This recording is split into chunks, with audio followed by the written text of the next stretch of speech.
Happy Friday Eve, a.k.a. Thursday. That's Derek Gunn. I am Rob Ellis hanging out with you. We are Sports Take. All right, let's head to Arizona, Derek, and check in with the editorial director of Phillies Nation, the one and only Tim Kelly. Tim, good to see you, my friend. How we doing, man? I'm surviving. I am struggling to adjust to the time difference, but here we are. And stay out of the sun, my friend. As a fellow see-through individual, you load up on the sunblock or stay inside, all right? Yeah, somebody told me last week when it looked like the Phillies were going to end up playing the Diamondbacks, they said, you better start putting sunscreen on now. I'm just glad you didn't rub in the fact that it's 100 degrees there while it's only 60-something here. Yeah, Derek wants the 100 degrees, Tim. Yeah, he's a sick individual. No, I love the 60. I will say it is I wish it was 60 every single day. Oh, no. See, you and I, we can never bond in public together, man, because if it's below 85, I'm miserable. Oh, my God. It's great. It's great.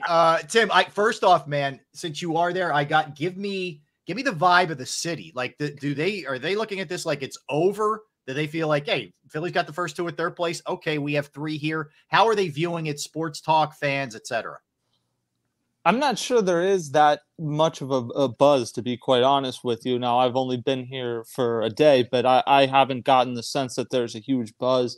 What I've noticed is that there are quite a few Phillies fans on my flight, and I heard the same thing from people on flights after. So I think that, and you've obviously seen some of the screenshots of ticket prices for the second game. Or third game. I think there's a decent chance that this is feels somewhat like a home game for the Phillies, or at the very least like a split game where you have half and half. It amazes me that tickets for a playoff game are going that cheap. But, Phoenix is like San Diego, like Miami. It's a lot of transients there. There's not a lot of loyalty there. So I would be surprised if more than half that stadium is not Phillies fans who decided to run out there on a whim to watch this game. I mean, when is that true? There's some tickets, some seats that are like $10. Yeah, there is. I mean, you could legitimately make a case that it's cheaper to get a flight to Phoenix and buy tickets for this game than it would be if you live down the road from Citizens Bank Park to pay for tickets there. Wow. Unbelievable. That is crazy, man. I mean, this is a team that that's a fun Arizona team too. They got on. I know the Phillies just beat them down, but they were on an unbelievable run even heading in it. That's amazing, Tim. That really is. That I'm telling you, man. If that place Phillies strike early and it's loud with Phillies fans, that can take a lot of wind out of that other team's sails. Yep. Yeah. And I think if they don't win today, it's going to end up being a sweep. So they have to get some sort of momentum early. They need to score first, which teams have struggled to do against the Phillies this postseason.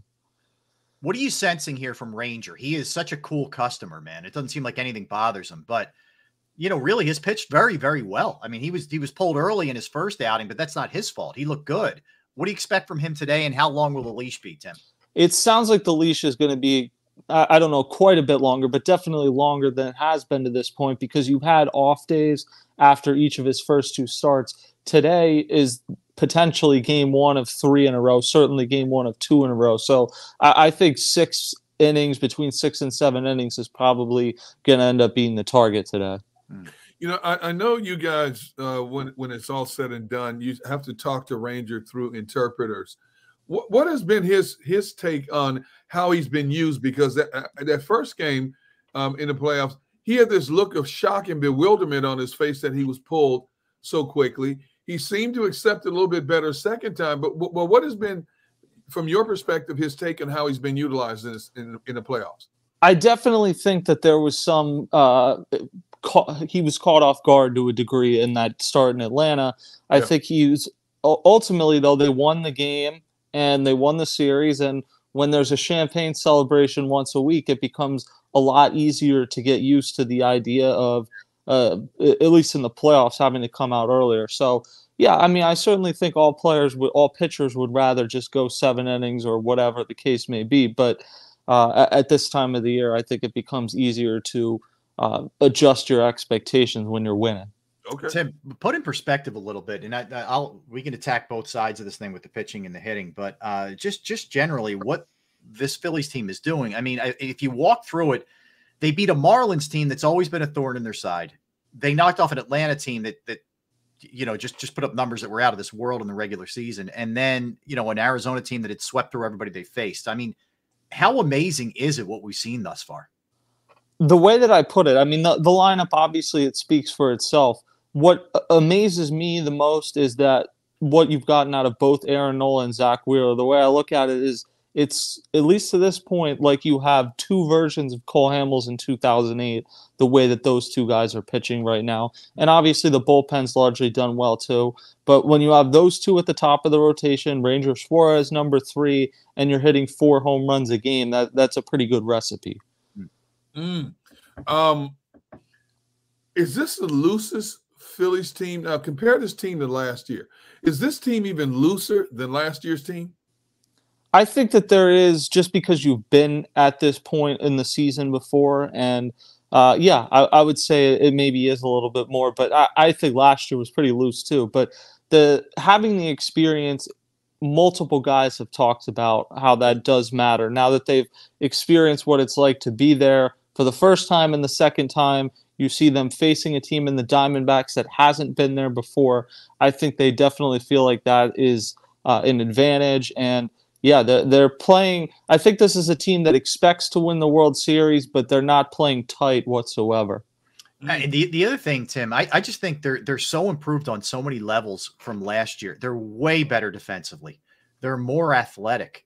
I think the bullpen's deeper with more arm talent on the back end. And if you're getting this Aaron Nola through the whole run, I mean, we remember he kind of hit the wall in the NLCS last year. This is a much improved team.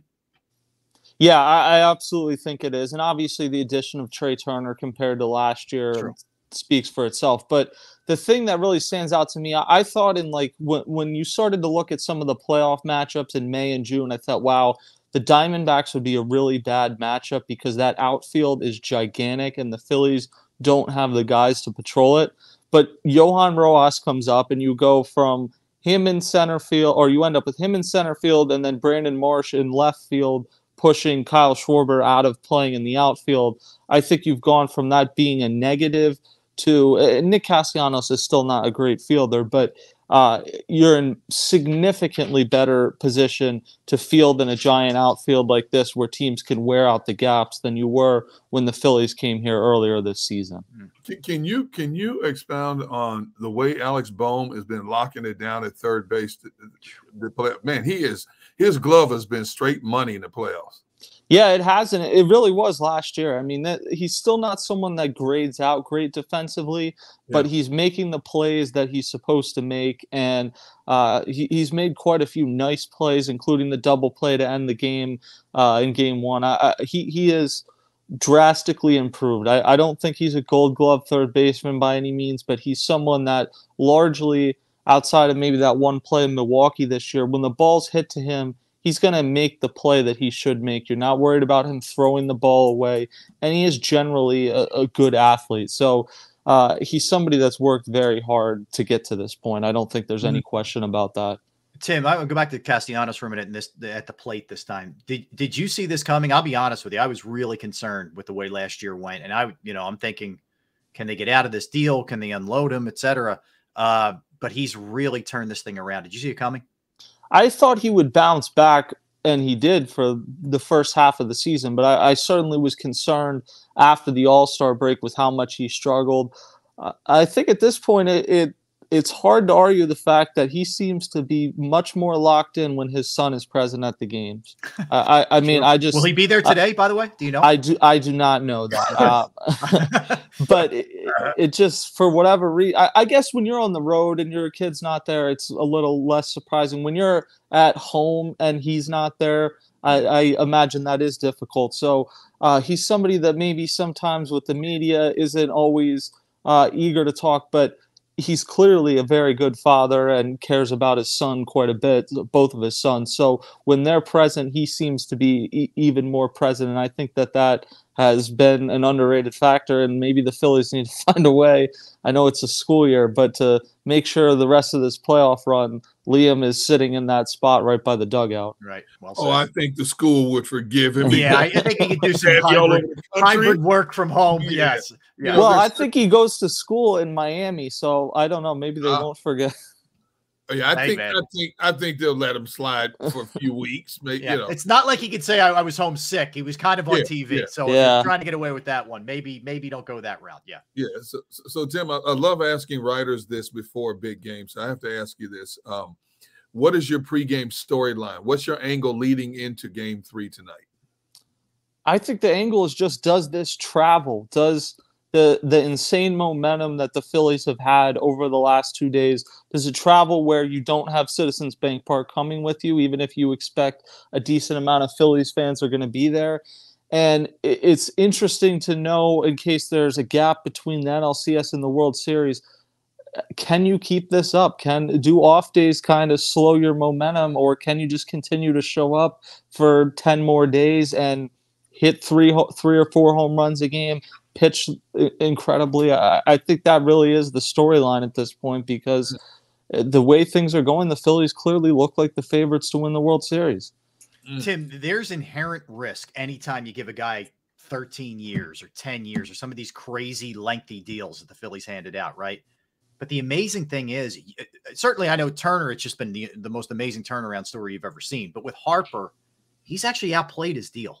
I mean, I never thought I'd be saying that, but it really does feel like that. It's incredible that this guy at every stop, and he talked about it, and you were there after, I think it was Game 3 or 4 of the Brave series, like walking you through his childhood and when that was the real pressure. This is just fun, but it's amazing what this guy's done in a Phillies uniform. It really is. I mean, and that doesn't mean still there won't be some lean years at the end of that contract, but there's nothing that could happen at this point that would make this deal not a rousing success from where they were at in 2018 when they signed him compared to now. He's become one of the best postseason hitters of all time, probably, with what he's done over the last 2 seasons. And he continues to talk about a desire to play into his mid-40s. I don't think that's a coincidence. He continues to put that out publicly. And he didn't put an opt-out in his deal, so he doesn't necessarily have that leverage. But there is part of me that wonders if we're going to wake up one day this offseason and the Phillies have signed Bryce Harper to a 2 or 3 year extension on top of what they owe him, because he's referenced that desire. He wants to play in Philly his whole career, and he wants to play until he's 45. He's under contract till he's 38. It's just kind of something I'm monitoring, because if he goes to John Middleton after this offseason and kind of tries to level with him, it would be hard to deny what he's done to this point. It's interesting. From a writer's perspective, you have to be in heaven right now. There have been so many great stories, great heroes throughout this playoff journey for the Phillies.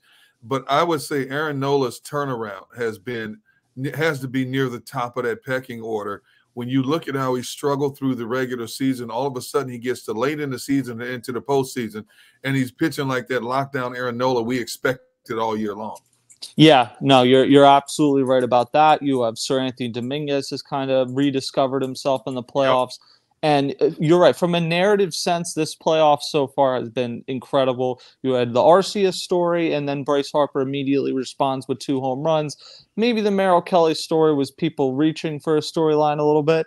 But nonetheless, Trey Turner's the one that says, we'll see what he says after the game. And then the first at-bat against him, he hits a towering home run. So it's you're right. From a writer's perspective, it's almost been too good to be true so far, how the narratives have played out this postseason. And Tim, that's the other thing. Like you can't really quantify clutch. I mean, I guess you can. There are clutch stats, but I mean, like some guys have it and some don't. And it seems like there are so many guys on this team that welcome that moment where we've seen in take any sport where guys just kind of hide sometimes, when the big moment. These guys eat it up.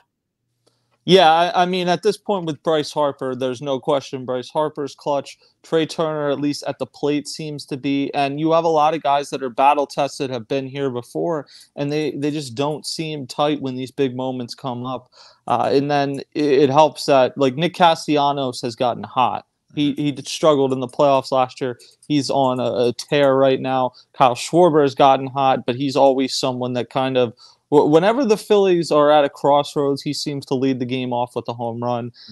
So you have a really good mix of guys right now, and that's without Alec Boehm, without Bryce and Stott, without them really having clicked so far offensively this postseason, although Stott did have the grand slam. But I think if those guys click on top of this, it would be insane.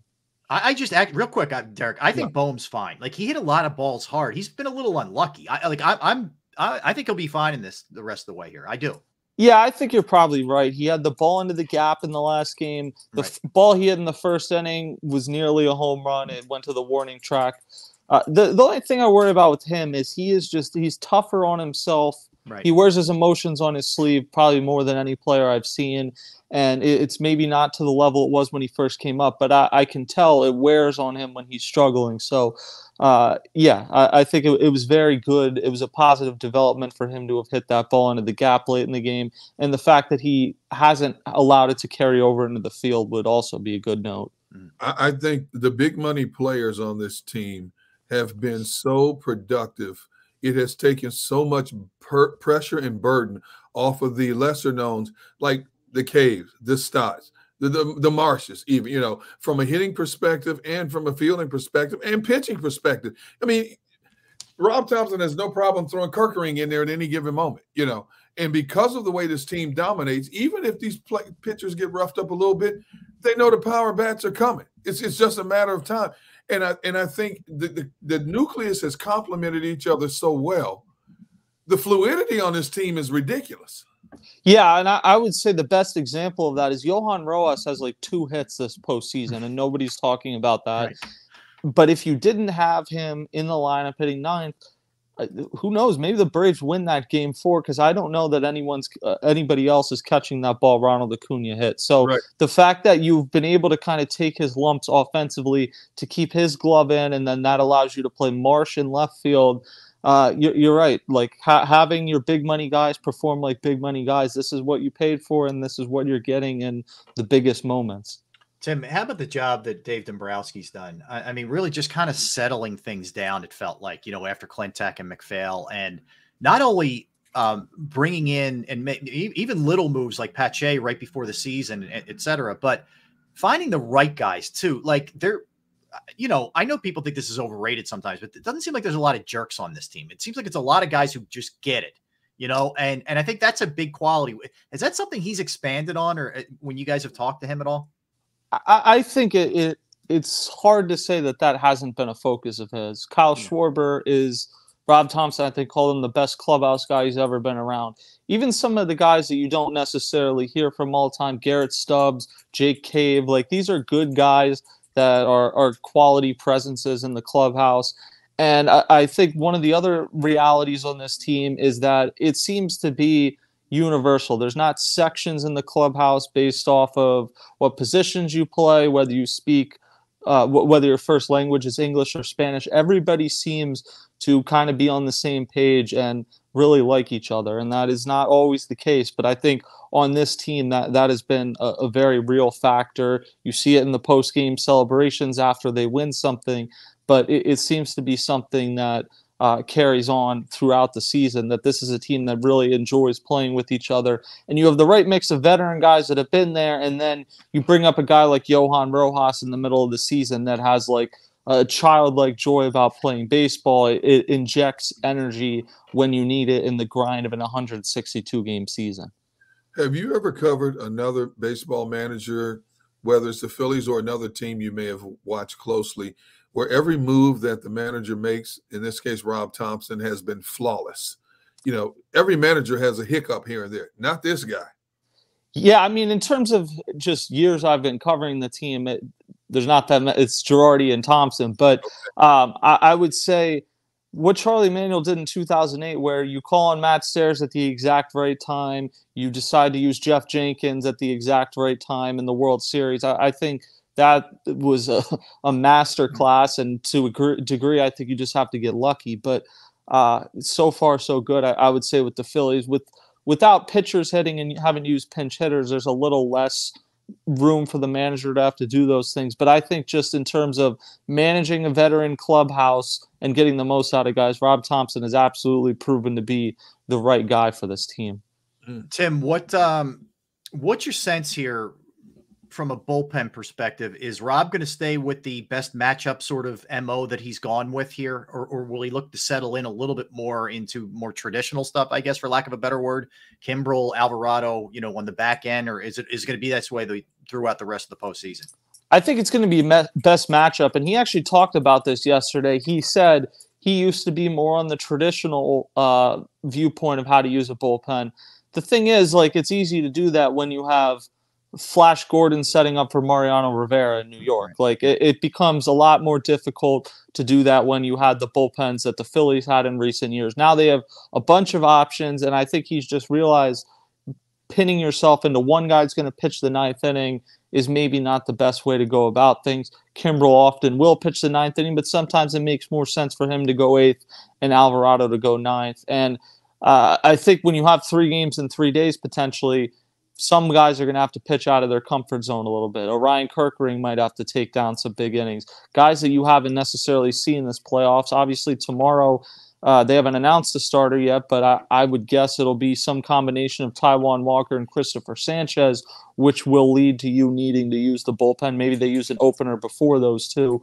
So, I think guys are going to have to be a little comfortable being flexible the next few days. If you had to pick, who would you go with, Walker or Sanchez tomorrow? I might start Matt Strahm for the first inning and then go with one of those two. I think that would be maybe the move that I would go with. Interesting, because the thing with Walker is the first innings are a nightmare. Now, I don't know if that's just it's the first inning or it's the first inning that he pitches. You know what I mean? The same thing could apply in the second or the third with him. That's the problem. He gets you down. Yes, he settles in, but all of a sudden it's 4-0, and you're like, man, got to dig out of this hole. Yeah, you don't have time to settle in the postseason. I think that's what makes it difficult to kind of use Taijuan Walker. He's a very good guy. Give credit to him. Being able to settle in is important. Having a guy, even when the results aren't always great, that pitches 150 or 160 innings, you need that during a regular season.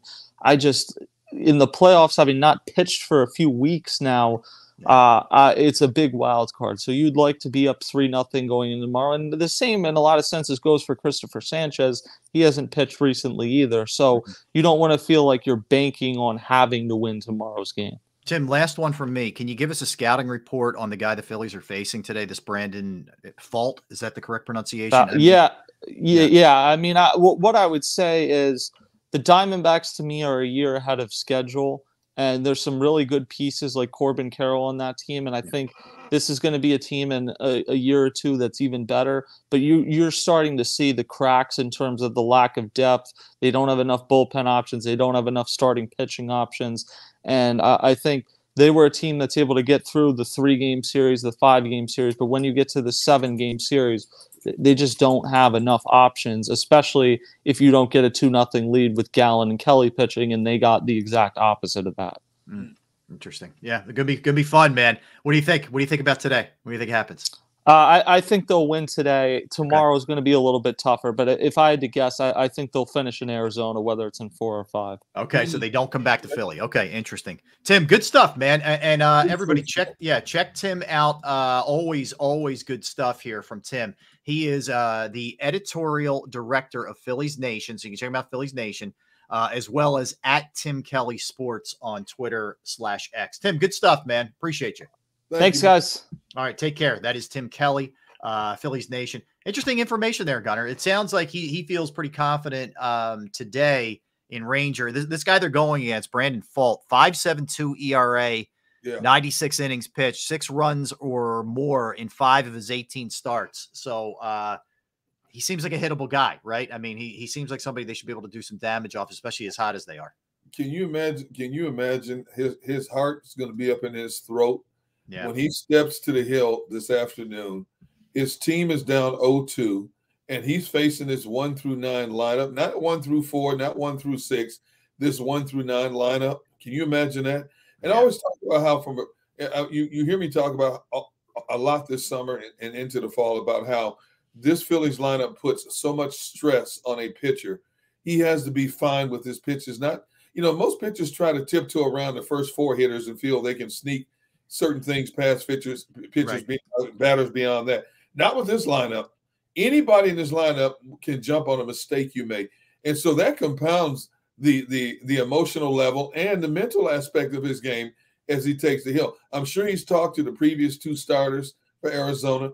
Okay, tell me what I need to know. Tell me. And all this stuff is swimming in his head right now as the hours and the minutes tick away to him taking that hill today.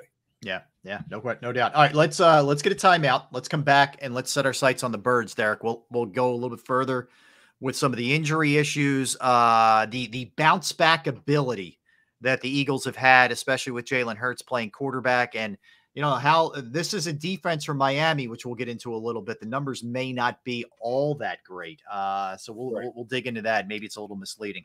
A lot to do. 12:30. Chris Franklin from NJ.com. A little later in the show, Billy Crocker from Eastern University. That's Derek. I'm Rob. We are Sports Take, JAKIB Sports YouTube Network. Let's talk about Jim Murray and Principal Financial Group, because knowing who to trust with your finances can be challenging. And I'm here to tell you, I was at the front of the line for a long time, but I found the right person, and it's Jim Murray and Principal Financial Group. Whether it's retirement planning, 401k review, your insurance, you're not really sure you're getting the best bang for your buck, trying to get employee benefits off the ground. If you are a business owner, that's another resource that Jim can help you with. Personally, I've entrusted my IRA, my 401k rollovers with Jim, and I couldn't be any happier. You will be too. Give him a call, 610-996-4751, 610-996-4751, or you could email him, Murray, MURRAY, .Jim@principal.com. That's Murray.Jim@principal.com.